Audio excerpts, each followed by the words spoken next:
Na,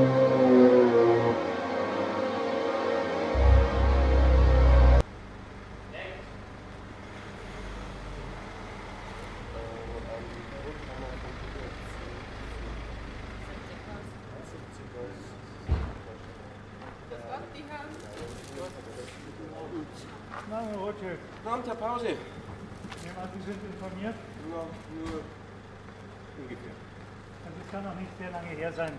Die Dame hier hat das Opfer gefunden und wir sind jetzt gerade dabei, mit der Spurensicherung anzufangen. Das kann noch eine Weile dauern. Wir bemühen uns, möglichst schnell die Sache aufzuklären. Okay, vielen Dank.